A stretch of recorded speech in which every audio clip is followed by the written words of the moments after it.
Now on the vertical plane, we can change the direction of the angle by three ways, either following the cue ball, drawing the cue ball, or hitting the cue ball near the center. And here's an example of that. If I hit the cue ball near the center, watch where the cue ball goes after hitting contact with the 9. You see it travels this way, and there's a very simple rule to follow when we're shooting this shot. Anytime you hit the cue ball near the center, if you imagine two balls stuck together aiming straight for the corner pocket, this is where the cue ball must hit the 3, the red ball, to make the 3 in the side pocket. So what we're going to do is we're going to imagine the 3 and the 1 ball is a straight line, then bisect that line, and now we have an imaginary line. Well, when the cue ball hits the 3 ball in the side pocket, hitting near the center of the cue ball will travel along this line. Now, we can change that line by hitting the cue ball high. Now, if I hit the cue ball in the center, cue ball is going to travel along this path. When I hit the cue ball high, watch where it goes this time.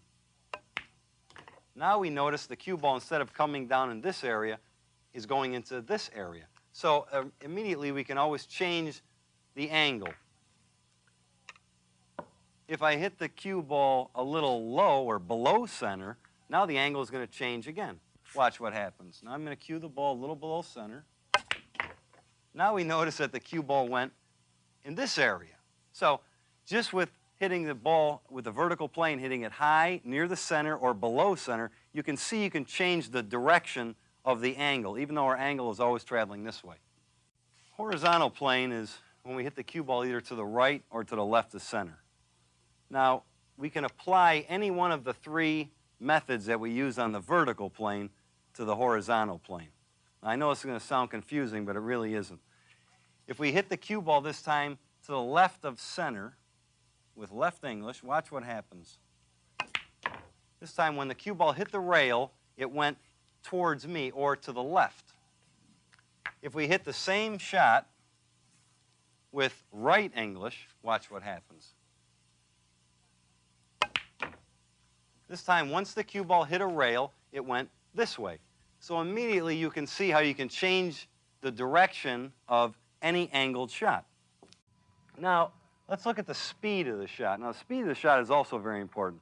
Once I shoot the ball, depending on if I want to use a vertical plane, either hitting it, let's say, high, and then I want to use a horizontal piece, hitting maybe a little bit of right English, the speed of the shot is very important. If I was, let's say, playing position for the 8 ball in this case, and I want to hit a high ball with right English, the cue ball is going to hit here, here, and I want to make sure I have enough speed to come up table. If the object ball was maybe in this area, then I'd like to shoot the shot with enough speed just to drift down to this area. So the speed is very important. Obviously, if I hit the shot a little hard, I'm going to come back towards me, so that looks like this. Now see, I hit that shot hard, and look where the cue ball is going.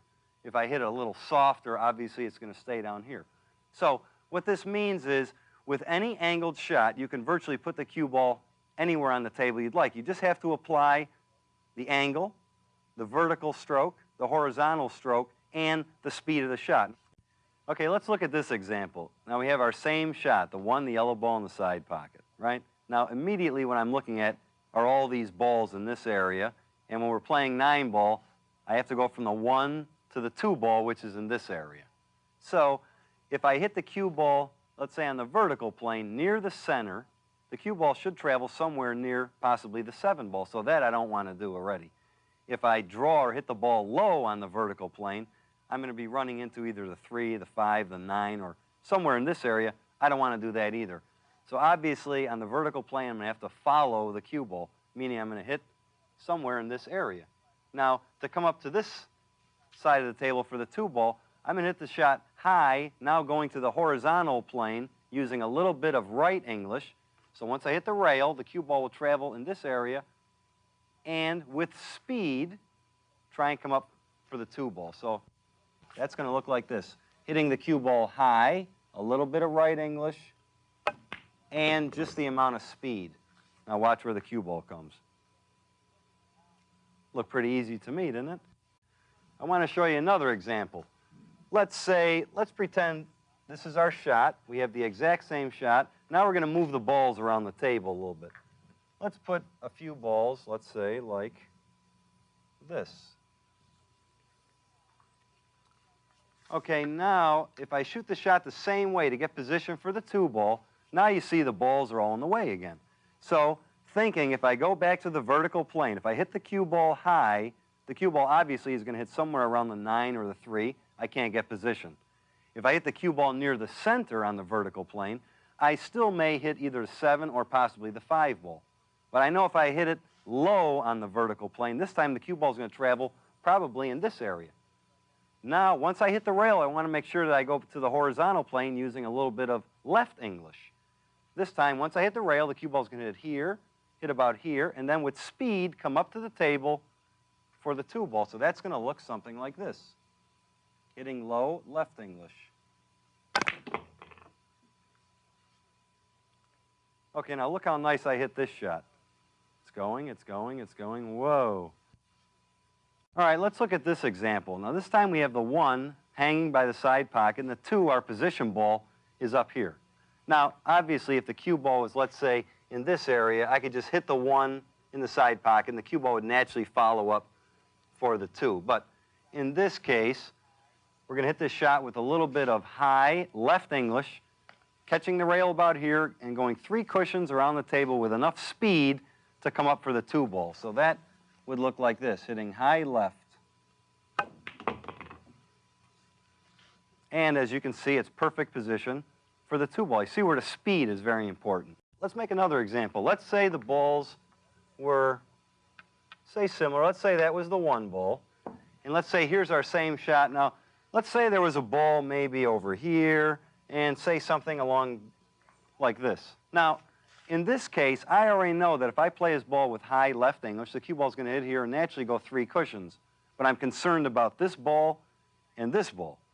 So just to give you an idea what you can do with any shot, this time instead of playing the ball with high left English to go around the table, this time we're going to hit it with high right English. Now watch what happens. Same shot, hitting it with high right English. Now, see the difference there? I totally eliminated this side of the table, had the same shot, but applying the horizontal right English, I totally changed the angle of the ball. Let's look at another example of position play. Now, you see in this situation, the 1-ball is near the corner pocket, and I have a pretty good shot. And the 2-ball, my position ball, is in this area. Now, if I could actually pick the cue ball up and put it anywhere on the table I'd like, I'd prefer to put it right in this area. And the reason for that is when I play the 1 with a little bit of low left English, the cue ball is going to hit the cushion there, hit it about here, and float into an area where there's no balls, where I really can't get safe or tied up. So let's see what that looks like.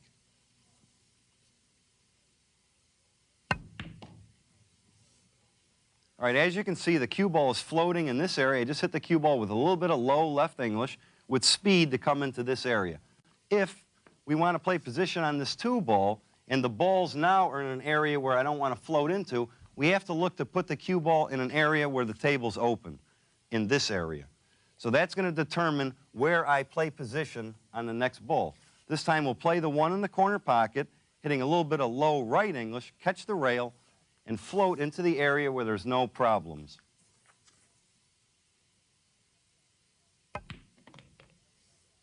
As you can see, the cue ball's coming down. I don't have any problems.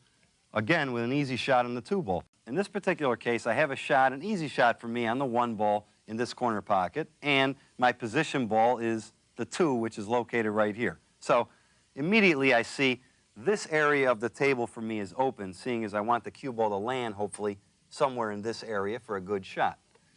So what that is telling me is I must hit the cue ball a little bit low and a little bit of left English. So when I make the 1, the cue ball is going to travel along here with speed out to this area that I want to go to.